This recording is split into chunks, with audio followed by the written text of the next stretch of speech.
नमोस्तु महर्षि, नमोस्तु महर्षि, नमोस्तु महर्षि। श्रीमती मीना जी जितेंद्र जी सेठी रांची। नमोस्तु नमोस्तु। बोलिए। ज्ञानी को समझाया जा सकता है, अज्ञानी को भी समझाया जा सकता है, पर अभिमानी को क्यों नहीं? मुझे मार्गदर्शन दे। देखिए, समझाया उसे ही जाता है जो समझना चाहता है। ज्ञानी और अज्ञानी फिर भी समझना चाह लेता है, अभिमानी समझना ही नहीं चाहता। तो जो समझना नहीं चाहता उसे समझाया नहीं जा सकता। चलिए आगे। मीना जी संजय जी सेठी रांची से उपस्थित हो और तैयार है नैवेद्य जैन। मुनिद्वय के चरणों में मेरा कोटिशः वंदन, कोटिशः नमोस्तु। महाराज श्री, आपने अपने प्रवचन के दौरान कहा कि मुनि महाराजों के पुण्य प्रताप का एक आकर्षण होता है कि लोग खींचे चले आते हैं। तो मेरा प्रश्न ये है कि भगवान के तो सारे कर्म कट गए हैं, आठों कर्म नष्ट हो गए हैं, नाम कर्म के 93 जो प्रकृतियाँ वो भी नष्ट हो गई हैं, तो उनका सब कुछ नष्ट होने के बाद ही उन्हें मोक्ष प्राप्त होता है।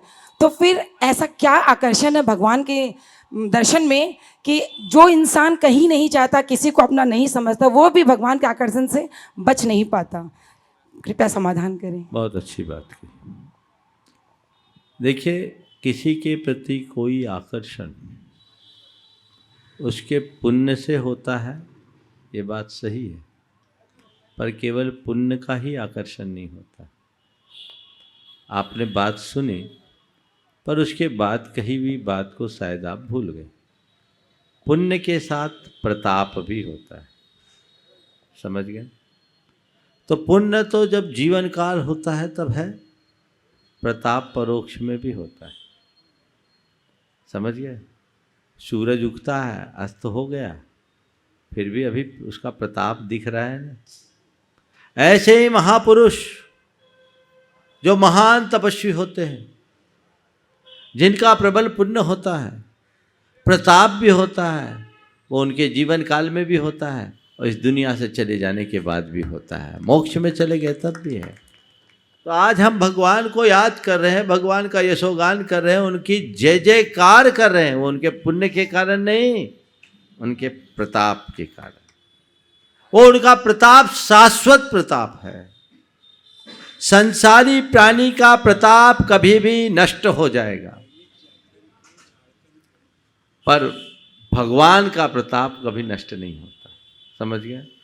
ये भगवान है, वो चिरंतन है, शाश्वत है। उनका प्रताप हमें आकर्षित करता है, और न केवल आकर्षित करता है अपितु हमारे प्रताप को भी बढ़ा देता है। यही उनका प्रभाव। नमस्ते गुरुदेव। उपस्थित हो नैवेद्य जैन सुपुत्र विकास जैन गंगवाल रांची। तैयार हैं श्रीमती अनीता जी बजात्या रांची। महाराज श्री के चरणों में बारंबार नमोस्तु नमोस्तु नमोस्तु। महाराज श्री, मेरा प्रश्न यह है कि जब मंदिर जी में कोई कार्य होता है, जैसे आज 4 मूर्ति लगाने का कार्य है, तो उसमें बोली या किसी और माध्यम से पैसे का ही सबसे ज़्यादा महत्व होता है। वैसे में अगर कोई आदमी सक्षम नहीं है तो उसे क्या करना चाहिए? और उसका बहुत ज़्यादा भाव है और वो अपना सब कुछ देने के लिए तैयार है। देखिए, बात सही है। कोई भी मंदिर में अवसर हो तो अवसर सब लेना चाहते हैं। प्रमुखता बोली आदि की होती वो इसलिए क्योंकि काम तो पैसों से ही होता है, लेकिन पैसों के काम के साथ साथ भावनाओं का भी ख्याल रखा जाता है, रखा भी जाना चाहिए। और आज रांची में एक उदाहरण भी प्रस्तुत हुआ। अभी 4 भगवान के नाम आए, लोगों ने नाम दिए। आज बहुत सारे लोग उपस्थित नहीं हो पाए, इसलिए वो नाम घोषित नहीं हो पाए। लेकिन एक व्यक्ति ने जैसे ही इस मंच से घोषणा हुई, अपना निवेदन समाज के मंत्री महोदय के माध्यम से मेरे पास पहुंचा दिया और कहा कि किसी भी तरह से महाराज श्री के पास तक ये बात पहुंचा दो। मेरी इच्छा है कि ये सौभाग्य मुझे मिले। निश्चित उस व्यक्ति ने जो अपना भाव प्रकट किया, वो अपनी शक्ति के हिसाब से बड़ा उत्कृष्ट भाव था। और एक अच्छा द्रव्य भी समर्पित करने का भाव था। लेकिन सब जानते हैं कि बड़ों के आगे बहुत लोगों को पिछड़ना पड़ता है। कल रात्रि में 9:45 मुझे किसी युवक से मालूम पड़ा कि महाराज उसके बड़े प्रबल भाव हैं और उसे उसका नाम ना आने से बड़ी मायूसी। मैंने कहा उसको बुलवा लो, और रात में वो मेरे पास आकर अपनी भावना रखा और बात करते करते कहा कि महाराज हम तक कभी कोई की तरफ से सुनिश्चितता नहीं मिली, तो घर में सबने यही कहा कि भगवान की माला जपो, देखो कुछ हो ही जाएगा। मैंने उससे तो कुछ नहीं कहा, पर मन में सोचा सुबह इस व्यक्ति के विषय में ज़रूर कुछ बात करनी चाहिए, और आज इस मंच से मैं उसकी घोषणा कर दूं। पूरन जी, हाँ, आज मैंने पूरन जी से, पदम जी से बात की कि देखो अमुक व्यक्ति है और उसकी बड़ी प्रबल भावना है, और उसने एक भावना रखी है कि एक भगवान विराजमान करना चाहते हैं। तो मैंने उन्हें आशीर्वाद दे दिया है और एक बिंब की स्थापना का सौभाग्य, क्या नाम है, दिनेश कैलाश चंद जी, जितेंद्र कुमार छाबड़ा, आ जाओ, गया जाओ, पिताजी भी हैं तो पूरा परिवार आ जाओ। एक बार जोरदार करतल ध्वनि से इस युवक और इसके पूरे परिवार का आप सभी अभिनंदन करें। एक साधारण परिवार में रहने के बावजूद अपने स्व अर्जित द्रव्य से इसने कहा महाराज मैं अपने जीवन भर की सारी कमाई लगा दूंगा, लेकिन ये अवसर मुझे मिलना चाहिए। और मैंने इनके लिए अपने अधिकार से एक भगवान सुरक्षित कर लिए, और उसके लिए जो राशि मैं कहूँगा वो राशि ये देंगे। समाज का कोई बंधन उसमें नहीं है। ये एक अच्छा उदाहरण, समझ गए? तो ये है, होता है, मौका मिलता है, लेकिन अगर सभी ऐसा करने लगोगे तो मामला गड़बड़ हो जाएगा। उसके लिए भी अवसर होते हैं समय समय पर। हमने गुनायतन में, सहस्रकूट में जिनबिंब स्थापना की योजना इसलिए बनाई कि जिनके पास ज़्यादा साधन नहीं है वे सब लाभान्वित हों, और लोगों ने वहाँ विराजमान किया, समझ गए? और कुछ लोगों को तो जो बहुत गरीब थे, भावना बड़ी प्रबल थी, उनमें एक दो महिलाएं ऐसी थी जो चौकों में भोजन बनाती थी। उनकी इच्छा थी कि हमें भगवान विराजमान करना है। एक को चंद्रकला जी लेके आई कि महाराज जी इनकी भावना है कि इनको भगवान विराजमान करना है। उस समय लगभग फुल हो गई थी। मैंने एक व्यक्ति के पास जिसने अनेक भगवान विराजमान किया था, बोले तुम अपने एक कम कर दो और ये अवसर इसको दे दो, और जो इनकी इच्छा वो देंगे। ऐसा नहीं है सबको किया जाता है, लेकिन जो व्यवस्था पैसों की होती है वो पैसों से ही होती है। पैसा प्रमुख है, पर पैसा ही सब कुछ नहीं होना चाहिए। अवसर के अनुरूप सबकी भावना होनी चाहिए, और मैं इनके पुण्य का ही प्रताप मानता हूँ। बाकी सब आज उपस्थित नहीं हो सके तो यहाँ घोषणा नहीं हो पाई। ये व्यक्ति है, इसके नाम की घोषणा हो रही है, और वो भी मेरे मुँह से हो रही है। यही तो पुण्य है। भावना जिसकी प्रबल होती है उसका पुण्य जरूर होता है, और मैं चाहूँगा रांची समाज के पदाधिकारी इस परिवार का सम्मान जरूर कर दें। आ जाइए। गुरुदेव जी, पदम जी, हाँ, परिवार कोटि शत नमन।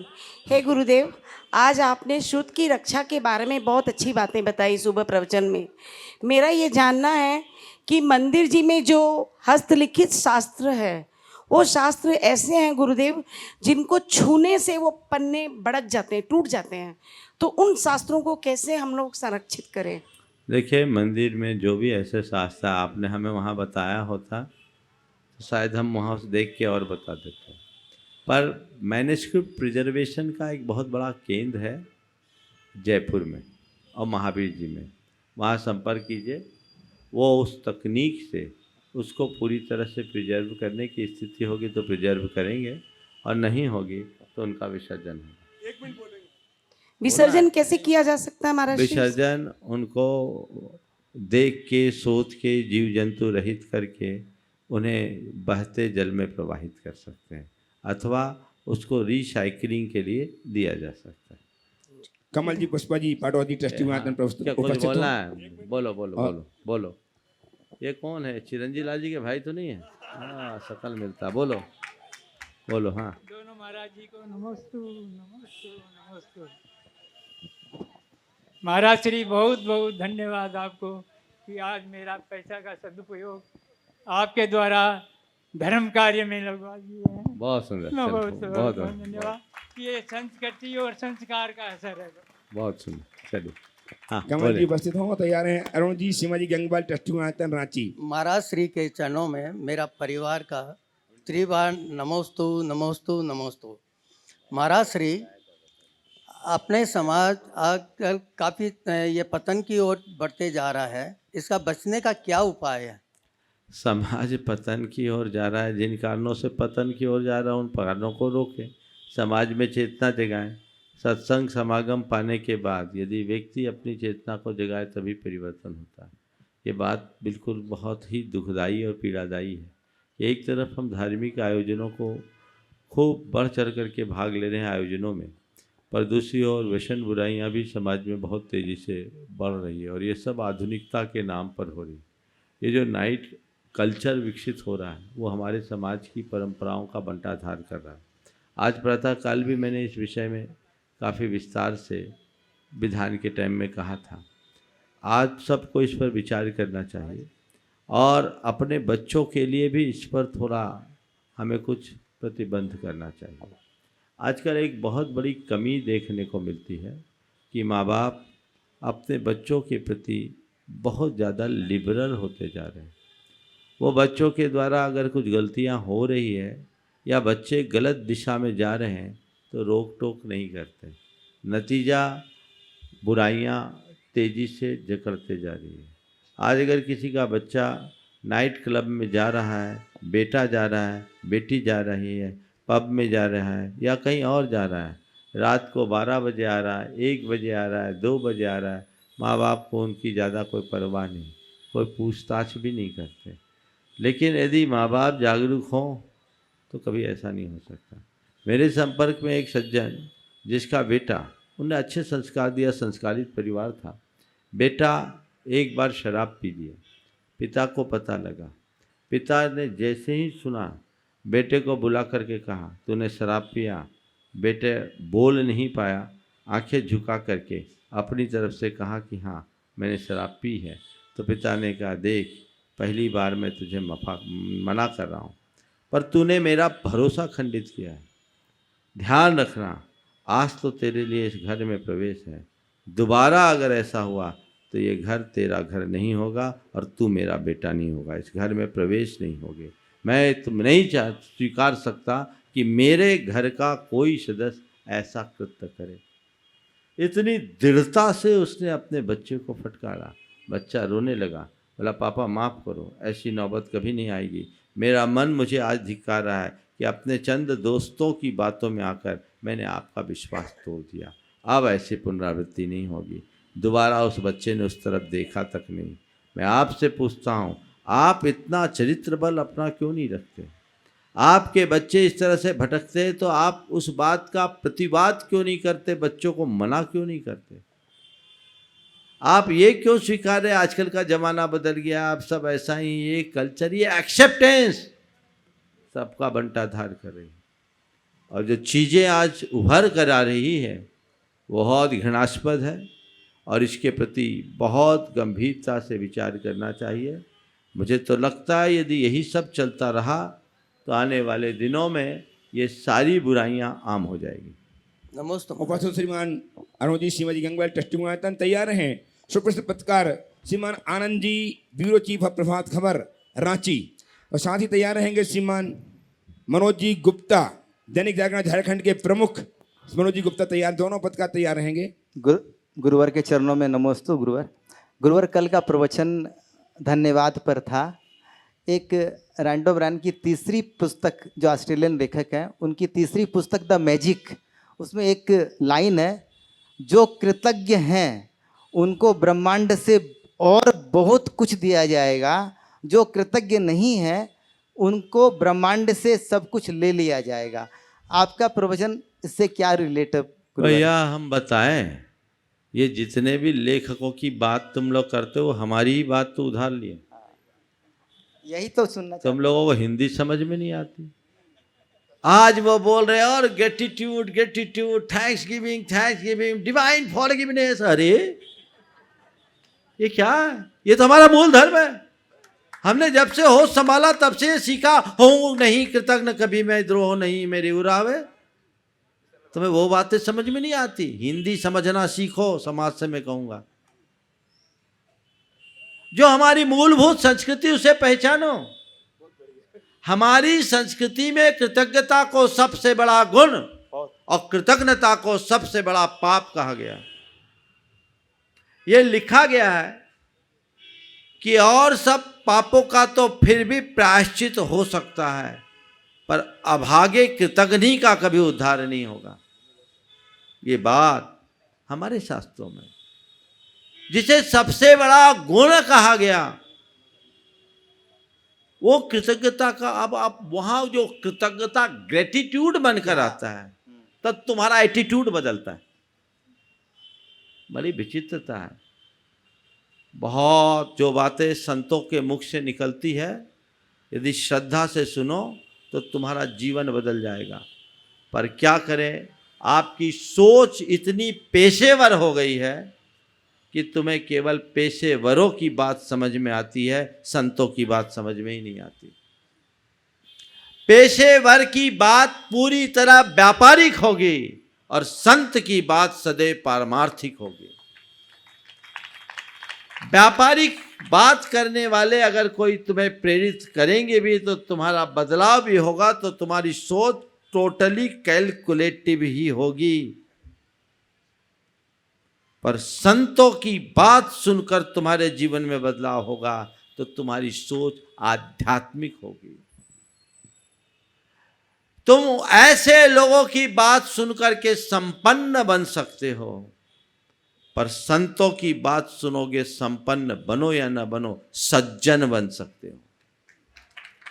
तुम्हारा चरित्र बल ऊंचा होगा, तुम्हारा आचार ऊंचा होगा, तुम्हारा विचार ऊंचा होगा, तुम्हारा व्यवहार ऊंचा होगा और तुम्हारा व्यापार अच्छा होगा।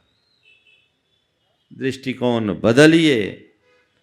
पर आप लोगों को फ्री में मिलता है, इसलिए उसका कोई मूल्य नहीं। बस यही बात। जब पहले पैसे दे के आते ना, अभी ट्रेनिंग लेकर आया वो गौतम है ना, रोज कितना लाखों लाख रुपए लगते होंगे, वो अच्छा लगता है। मुझे विरोध नहीं है, पर मैं सभी से कहता हूं, बातें तो वही है, थोड़ा मुलम्मा चढ़ा के दिया जाता है, सो तुम्हें वो अच्छी लगती। इसका दुष्परिणाम क्या है? हमारी समाज की जो नई पीढ़ी है, वो नई पीढ़ी भटक रही है, फिर वो उनके ही फॉलोअर बन जाते हैं, जिनका अपना निजी जीवन झांक के देखोगे तो इनके चरित्र की कोई गारंटी नहीं ले सकते। जो व्यसनों में डूबे हों, बुराइयों में डूबे हो, उनकी बातें केवल बातें होती है, और जो जीवन में तप साधना और संयम से जुड़े हैं, उनकी बातें बातें नहीं मंत्र होते हैं, वो काम होता है। उसे समझना चाहिए, जो हमारे हृदय तंत्र को बदले और जीवन में कुछ नया घटित करने के लिए प्रेरित करे। ध्यान रखना, अंगुलीमाल किसी मोटिवेटर से नहीं बदले, अंगुलीमाल का हृदय किसी संत से बदला है। ये चमत्कार है, ये ट्रांसफॉर्मेशन है। अब रूपांतरण समझ में नहीं आता, क्या बदलाव। ये सब आज की मीडिया की भी भूमिका है, खासकर इलेक्ट्रॉनिक मीडिया।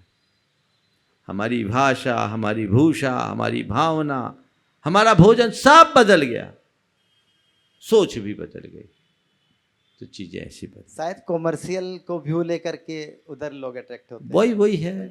मैंने एक बार कहा था, भारत और पश्चिम में इतना ही अंतर है कि उनने परमाणु खोजा, हमने परमात्मा खोजा। वो पदार्थ की ओर भागते हैं, परमार्थ की ओर भागते हैं। अंतर यही है। तो हम जो करेंगे परमार्थ के लिए करेंगे, वो जो करेंगे पदार्थ के लिए करेंगे। वो करते हैं भोग के लिए, हम करते हैं योग के लिए। वे करते हैं संग्रह के लिए, हम करते हैं त्याग के लिए। जीवन किससे अच्छा बनता आप तय करें। बहुत खूब। नमस्ते उपस्थित महाराज। हों सुप्रसिद्ध पत्रकार श्रीमान Anand ji, bureau chief of Prabhat Khabar, Ranchi आए और वंदना करें गुरुदेव की। इनका सम्मान करने के लिए आमंत्रित करना हो श्रीमान विक्रम गौतम जी आ जाएं। गौतम जी काला सम्मान करेंगे श्रीमान आनंद जी का।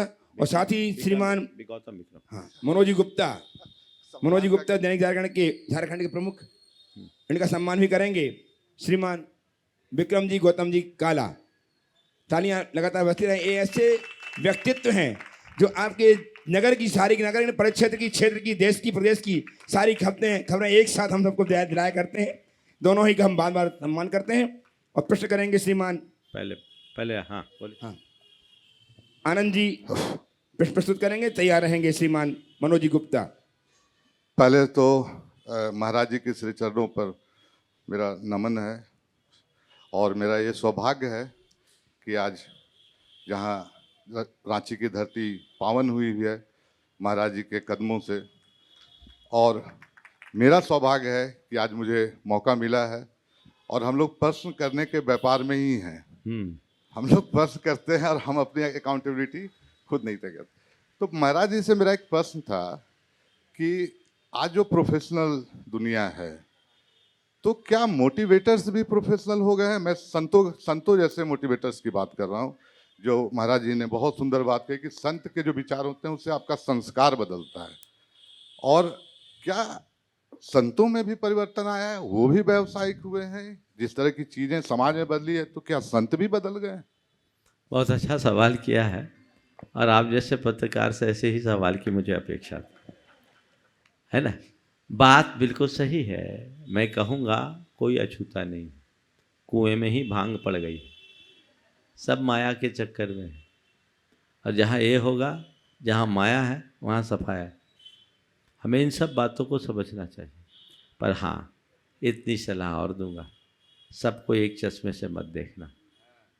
और हमें देखना चाहिए कि वास्तव में जिस संत के चरणों में हम जा रहे हैं वहाँ संतत्व है या नहीं। बात उनके मुख से निकल रही है, वो अध्यात्म उनमें चरितार्थ हो रहा है या नहीं। वो जो हमें बता रहे हैं उसका कुछ अंश भी उनमें घटित हो रहा है या नहीं।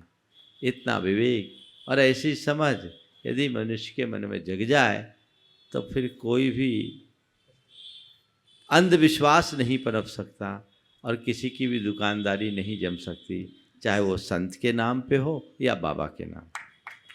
आप और भी पूछ सकते हैं। बहुत बहुत धन्यवाद। दैनिक जागरण झारखंड। एक मिनट आनंद जी पूछिए, आप पूछिए। अब एक मेरे मन में बार बार सवाल आता है कि क्या धर्म ईश्वरीय पूजा पाठ यही है कि या इससे ज़्यादा है? और क्या धर्म में है कि धर्म एक और कट्टरता भी पैदा करती है? मतलब धर्म में कहाँ चूक रह जाती है? जो समाज कट्टर होता है, व्यक्ति कट्टर होता है, असहिष्णु होता है। मेरा एक सवाल बार बार मेरे दिमाग में। आपने बहुत अच्छी बात की। ईश्वर उपासना या पूजा पाठ तक ही धर्म है या धर्म कुछ और? हाँ, बैठ के भी पूछ सकते, कोई दिक्कत नहीं, सेट कर लीजिए। ईश्वरोपासना या पूजा पाठ तक ही धर्म सीमित है या धर्म का संबंध कुछ और भी है? मेरा ये कहना है कि धर्म, पूजा पाठ, ईश्वर उपासना धर्म है, पर केवल इतना ही धर्म नहीं। मेरे देखे धर्म के 4 रूप हैं। पहला रूप है उपासना, दूसरा रूप है नैतिकता और प्रामाणिकता, तीसरा रूप है साधना और चौथा रूप है आध्यात्मिक जागरण। प्रायः आजकल जो धर्म का पहला रूप है वो रूढ़ हो गया है। ईश्वर की उपासना, पूजा पाठ हम सबको बड़ा आसान दिखता है और लोग बड़ी तत्परता से उसे करते भी हैं। पर जब पूजा पाठ हमारे जीवन की रूटीन मात्र बन के रह जाती है तो उससे जीवन का कोई रूपांतरण हो ये कोई ज़रूरी नहीं। हालांकि ये सत्य है कि जिस व्यक्ति की आध्यात्मिक चेतना जागृत हो जाए उस व्यक्ति के जीवन में ये जितने भी धर्मोपासना है आमूल चूल परिवर्तन लाते हैं, सकारात्मक बदलाव घटित करते हैं। पर जो लोग अध्यात्म स्पर्शी न होकर केवल पूजा पाठ में ही रूढ़ हो जाते हैं, जिसे दूसरे शब्दों में आप लोगों के शब्दों में कहें केवल धार्मिक कर्म कांडों में ही उलझ के रह जाते हैं, उनके अंदर धार्मिक कट्टरता तो दिखती है पर धर्म नहीं होता, क्योंकि उनने धर्म के बाहरी स्वरूप को ही धर्म समझ रखा है। तो मैं सभी लोगों से कहना चाहूँगा, धार्मिक क्रियाएं करो, क्योंकि धर्म आराधन का ये सबसे सरलतम रास्ता है, पर उसके प्रयोजन को सामने रख कर के करो। हम पूजा पाठ कर क्यों रहे हैं? पुण्य कमाने के लिए नहीं, जीवन को पुण्य बनाने के लिए। बस ये कंसेप्ट रखो।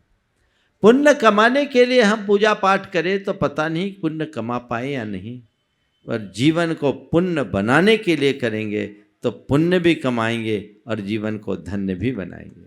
अपने जीवन को पवित्र बनाएं, जीवन को रूपांतरित करने के भाव से हमें धर्म करना चाहिए।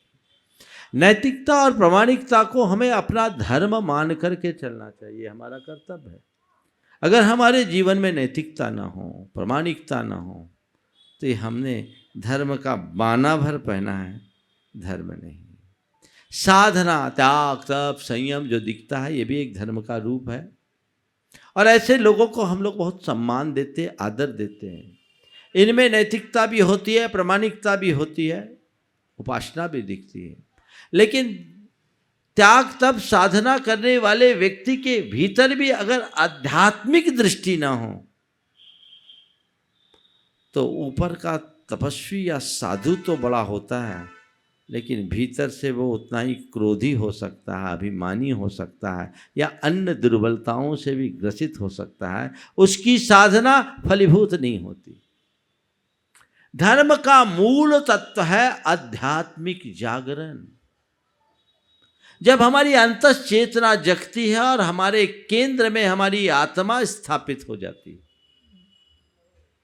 तब कहीं जाकर हमारा असली धर्म हमारे भीतर प्रकट होता है, जो हमें हर पल न केवल सावधान करता है अपितु अंदर से अनुशासित करता है, हमारे जीवन को संतुलित बनाता है और हमारे जीवन के सुख का मार्ग प्रशस्त करता है। तो हम ऐसे जीवन को जीने के लिए धर्म के आंतरिक स्वरूप को समझें। कोई भी धर्म कट्टरता की बात नहीं करता, दृढ़ता की बात जरूर करता है। अपने धर्म में दृढ़ता रखनी चाहिए, कट्टरता नहीं, कुशलता के साथ सबके साथ मेल जोल का भाव रखना चाहिए। आइए, और आनंद जी, और चलिए गुप्ता जी आ रहे हैं, मनोज जी गुप्ता। हाँ हाँ बोलो। दैनिक जागरण झारखंड के प्रमुख श्रीमान मनोज जी गुप्ता, रांची, हाँ, पत्रकार उपस्थित हों और सम्मान सम्मान करने के लिए आमंत्रित कर रहा हूँ श्रीमान प्रदीप जी कारा साहब, जो गणतंत्र के ट्रस्टी हैं, और गौतम जी भी आ जाएं सम्मान करने के लिए। तैयार रहेंगी सुश्री वेदिका जी जैन, हाँ, सुपुत्री विक्रम जी काना, ट्रस्टी गुणातन। इनके पश्चात तैयार रहेंगे श्रीमान संजय जी गोधा, धन्यवाद, अपने सभी साथियों के साथ अपनी बात भी रखेंगे और प्रश्न भी करेंगे। हाँ, पहले मनोज जी माइक दो। बोलिए मनोज जी। गुरु जी के चरणों में अपना प्रणाम अर्पित करते हुए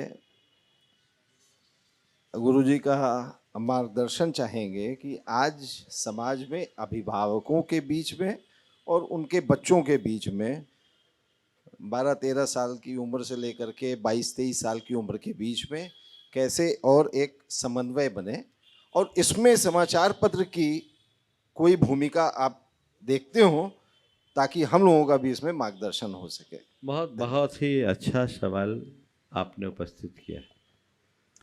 देखिए, अभिभावकों और बच्चों के बीच का जो संबंध है बहुत अच्छा होना चाहिए, लेकिन आजकल ये संबंध बहुत बिगड़ रहे हैं और इसके परिणाम भी सामने आ रहे हैं। सबसे पहले हमें इसकी जड़ में जाना चाहिए और फिर इसके समाधान के रास्ते देखना चाहिए। मुझे जो इसकी सबसे मूल बात दिखती है वो ये है कि आज अभिभावकों के पास बच्चों के लिए समय नहीं मिलता। समय नहीं, बहुत कम अभिभावक हैं जो बच्चों को समय दे पाते हैं। सब अपने व्यापारिक व्यस्तताओं में, और माता पिता दोनों यदि वर्किंग है तो दोनों अपने अपने कारोबारों में, और यदि वर्किंग नहीं है तो पिता बिजनेस में, माँ किटी पार्टी में। समय नहीं, समय नहीं होने से संवाद खत्म, संवाद नहीं होने से स्नेह खत्म, और स्नेह के अभाव में संस्कार नष्ट होता है। समय, स्नेह, संवाद और संस्कार, ये चारों चीजें एक दूसरे से जुड़ी हुई है। तो मैं ये कहूँगा कि आप अपने बच्चों के साथ अपना संबंध अच्छा बनाए रखना चाहते हैं तो बच्चों के लिए समय देना शुरू कीजिए। छोटेपन में 10-12 साल तक तो बच्चे जैसे तैसे खींच लेते, क्योंकि वो तब तक अपने आप को अक्षम महसूस करते, निर्भर रहते। लेकिन 12-13 साल की उम्र होते ही उनकी दुनिया बदलनी शुरू हो जाती है। अब वो माँ बाप के नियंत्रण से बाहर होने लगते हैं, क्योंकि उनको माँ बाप के प्रति जैसा लगाव होना चाहिए वो लगाव ही नहीं दिखता। धीरे धीरे उनका लगाव उनके मित्रों दोस्तों से होने लगता है, फिर किसी और के चक्कर में फंस जाते हैं, दुनिया ही बदल जाती है। ये चक्कर है। तो माँ बाप को चाहिए कि बचपन से ही बच्चों के साथ ऐसा संपर्क बना के रखे, उन्हें पर्याप्त समय मिले। आजकल की हालत क्या है, एक परिवार मेरे साथ पास आया, उनके साथ उनका बेटा था। मैंने उनसे पूछा कौन है, बोला बेटा है। मैंने पूछा कौन सी क्लास में, तो बाप बोलता 5वीं। बेटा कहता नहीं पापा 7वीं।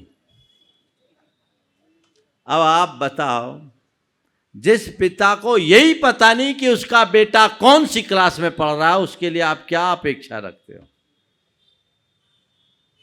ये मेरे सामने घटित बात बता रहा हूं मैं। तो लोग व्यापारिक प्रगति भले कर रहे हों, पर अपने परिवार को तो खो रहे हैं, अंदर से कमजोर हो रहे हैं। तो व्यक्ति को चाहिए, मैं हमेशा अपने प्रवचनों में कहता हूं कि आप अपने बच्चों के लिए यदि सबसे अच्छा कुछ निवेश करना चाहते हो तो समय का निवेश करो। समय दो, छुटपन से समय दो, माँ को भी और पिता को भी ये समझना चाहिए, ताकि उसका आपसे लगाव हो, आपका उसके साथ कम्युनिकेशन प्रॉपर हो, संवाद हो। स्वाभाविक रूप से स्नेह बढ़ेगा, और स्नेह बढ़ेगा तो आपके संस्कार उनके ऊपर पड़ेंगे, ये समस्या खत्म हो जाएगी। और इसके अभाव में हम जितनी भी बातें बोले, आप अपने बच्चों को अच्छे से अच्छे स्कूल में भेज दो, अच्छे ट्यूशन में भेज दो, अच्छे ब्रांडेड कपड़े पहनवा दो, अच्छी गाड़ियाँ दे दो, अच्छे गैजेट्स दे दो, इससे कुछ नहीं होगा, इससे और बिगड़ेंगे। उनके लिए आप सबसे पहली बात समय दें, स्नेह दें, उनसे संवाद रखें, स्नेह रखें, और फिर उनको संस्कार दें, उन्हें उनकी जीवन की मर्यादा का पाठ पढ़ाएं। एक बात ये। दूसरी बात, हर माँ बाप को चाहिए कि अपने बच्चों का रोल मॉडल वो खुद बने,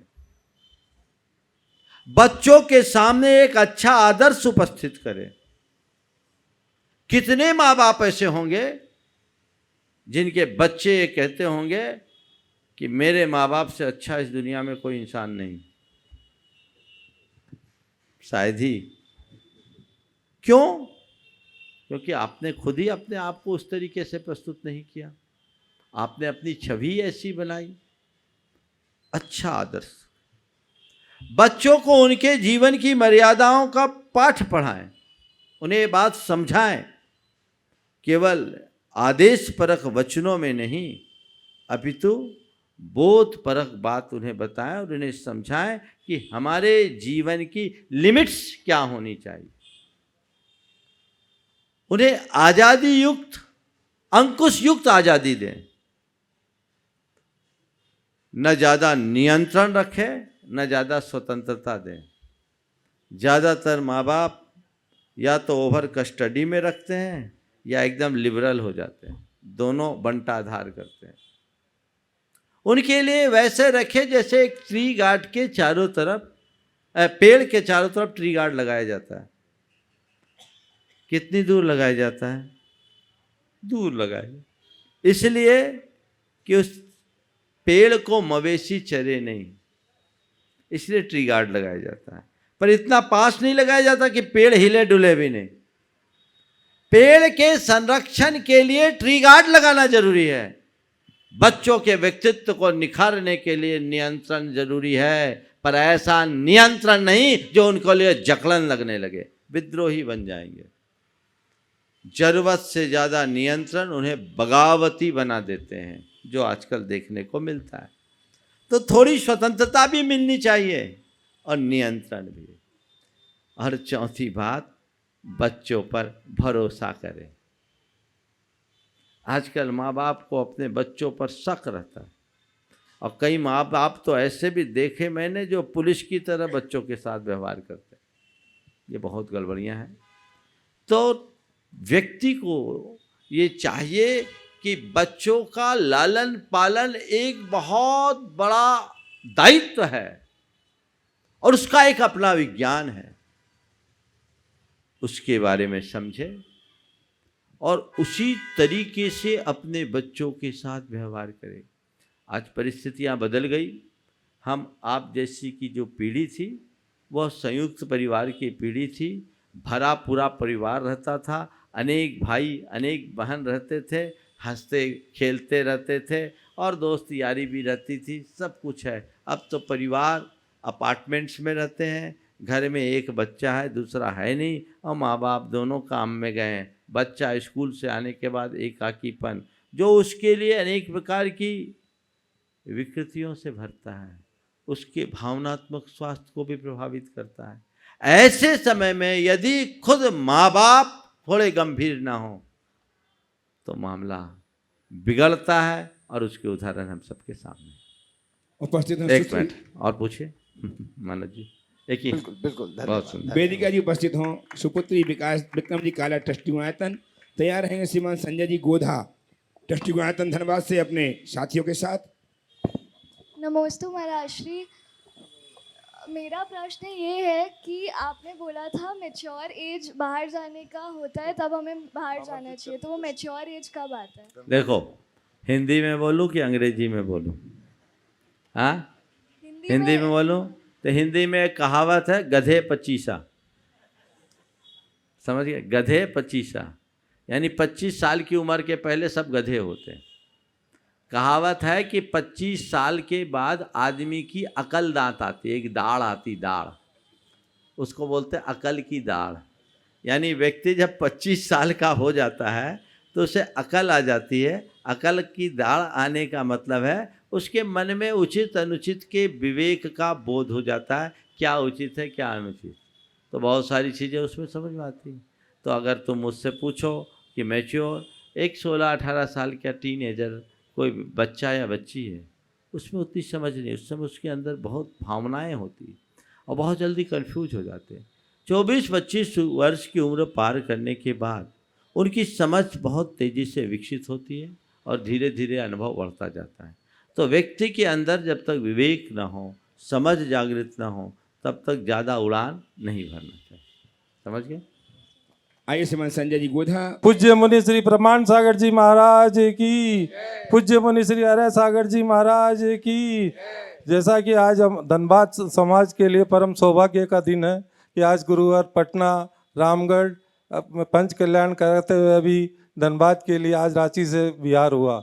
इसी संदर्भ में मैं समस्त दिगंबर जैन समाज, सकल दिगंबर जैन समाज रांची को धनबाद में पंच कल्याण के लिए आमंत्रित करना चाहता हूं कि सारा समाज धनबाद के पंच कल्याण में शामिल हो, और पूरा झारखंड वासियों को मैं इसमें आमंत्रित करना चाहता हूं कि गुरुवार के सानिध्य में होने जा रहा एक ऐतिहासिक परम पंच कल्याण गुरुवार के सानिध्य में संपन्न होने जा रहा है। इसलिए पूरा झारखंड वासी धनबाद के पंच कल्याणक में जरूर जरूर आए।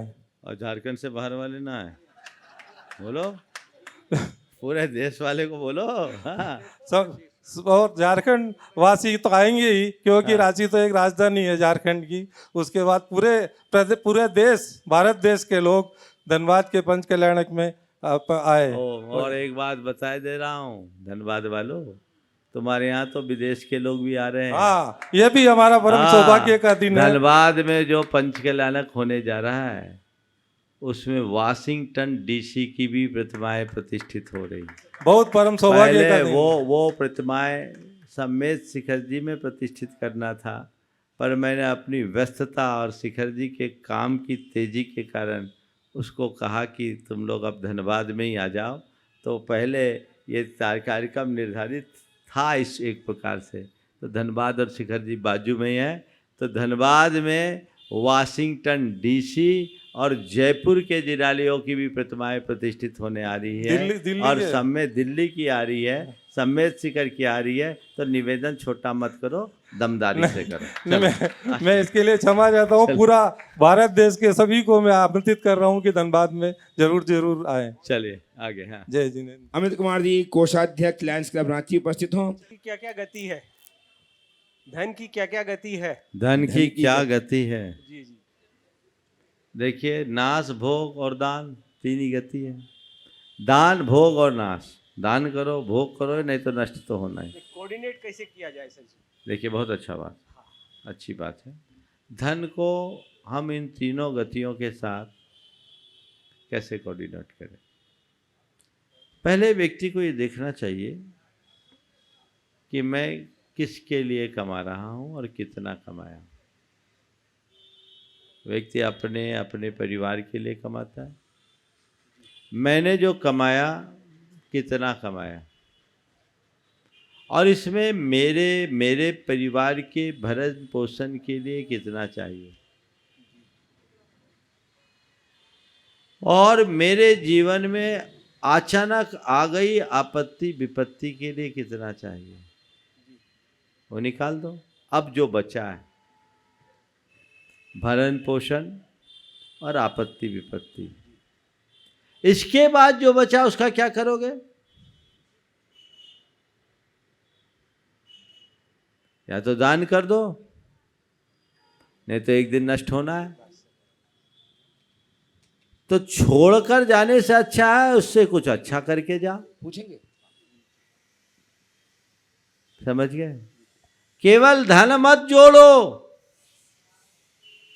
धन के साथ साथ धर्म भी जोड़ो, पुण्य भी जोड़ो। हमारे गुरुदेव का एक बहुत सुंदर हाइकू है, जुड़ो न जोड़ो, जोड़ा छोड़ो, जुड़ो तो बेजोड़ जोड़ो। हाइकू कुल 17 अक्षरों की कविता होती, जो 3 पंक्तियों में होती है। पहली पंक्ति में 5 अक्षर, दूसरी पंक्ति में 7 अक्षर और तीसरी पंक्ति में 5 अक्षर, 5 7 5 की कविता होती है। तो वो बड़े कम शब्दों में बहुत गहरा अर्थ प्रकट कर दे। जुड़ो, अपने आप से जुड़ो, न जोड़ो, दुनियादारी की चीज़ें मत जोड़ो, धन दौलत मत जोड़ो। जोड़ा छोड़ो, जो तुमने आज तक जोड़ रखा उसको छोड़ो, और जोड़ो तो अगर जोड़ना ही है बेजोड़ जोड़ो। जिसका कोई जोड़ा नहीं वो धन वैभव नहीं गुण वैभव है, जो जीवन की उन्नति कर। बहुत बढ़िया। श्रीमती सुनीता जी काला उपस्थित हों। रांची से तैयार हैं श्रीमान पूरमलाल जी शेट्टी। द्वय महाराज श्री के चरणों में नमोस्तु नमोस्तु नमोस्तु। महाराज श्री, आज पंचमी के अवसर पर आपने बहुत सुंदर इस स्वाध्याय के ऊपर सुबह प्रवचन दिया था, और हम सब कृतज्ञ, हम सब आपके ऋणी हैं इसके लिए। महाराज श्री, यहाँ देखा जा रहा है कि स्वाध्याय को छोड़कर बाकी सारी क्रियाएं हम सभी श्रावक करते हैं सठ आवश्यक में। देव पूजा, गुरु उपासना, आहार दान आदि और संयम, व्रत, उपवास सब कर लेते हैं, पर स्वाध्याय में दिनों दिन लोगों में कमी आ रही है। आपने बहुत सुंदर प्रकाश डाला भी था, पर उपस्थिति बहुत कम थी सुबह। और मेरा ये है कि अगर सभी लोग स्वाध्याय करें तो उनके आचरण में भी बहुत बदलाव आएगा। तो महाराज जी, मेरा यही निवेदन है कि सभी लोगों को सठ आवश्यक में क्या स्वाध्याय को सभी लोग नज़रअंदाज करते जा रहे हैं। देखिए, स्वाध्याय बहुत जरूरी है। मैंने सुबह इस पर पर्याप्त प्रकाश डाल दिया। और पूरे देश भर के लोगों ने सुन भी लिया। हमें इसे बहुत प्रमुखता से के साथ इस पर ध्यान देना चाहिए, समझना भी चाहिए। और सच में अपने जीवन में रूपांतरण चाहते हैं तो स्वाध्याय करना चाहिए। किताबें पढ़ने का नाम स्वाध्याय नहीं है, श्रद्धा के साथ अध्ययन करने का नाम स्वाध्याय है। जब हम जिनवानी को ये मान करके पढ़ते हैं कि इसमें मेरे जीवन निर्माण का मार्गदर्शन है, तो जीवन में बहुत बड़ा बदलाव घटेगा। पूर्णमल जी शेठी ट्रस्टी को मेरा अपना विचार है कि जैन समाज पे मेरी भावना का काफ़ी असर है। मेरी भावना का काफ़ी जैन समाज पर काफ़ी असर है, और इसको अपन कैसे इसको हम लोग इसकी आगे बढ़ा सकें, इसकी भावनाओं को। और दूसरा है, लास्ट में एक ये है कि लास्ट एक इसका पैरा, वस्तु स्वरूप विचार खुशी से सब दुख संकट सहा करे। इसका महाराज जी थोड़ा सा देखिए, मेरी भावना का हम अपने जीवन में कैसे लागू करें, तो इसका एक ही उपाय है, भावना योग करें। और मेरी भावनाओं में जो बातें व्यक्त की गई है उनकी कमांड अपने मन में डालना शुरू करें। और एक एक भावना को अगर हमने ज़्यादा नहीं 21-21 दिन तक भी किया, तो मैं मानता हूँ कुछ दिनों में, कुछ माहों में हम मेरी भावना को आत्मसात कर सकते हैं। वस्तु स्वरूप विचार खुशी से सब दुख संकट सहा करे, इसका बड़ा गहरा अर्थ है। वस्तु स्वरूप विचार यानी जीवन की वास्तविकता का विचार करके कि जीवन और जीवन की व्यवस्था क्या है, इस सच्चाई को जानकर अपने जीवन में जो दुख दर्द आया है उसे हम सहें, कष्टों को सहें। जब मनुष्य जीवन की वास्तविकता को जाने लेता है तो उसके जीवन में बहुत बड़ा बदलाव घटित हो जाता है। आज के सत्र को यहीं पर विराम। बोलिए परम पूज्य आचार्य गुरुवर श्री विद्यासागर जी महाराज के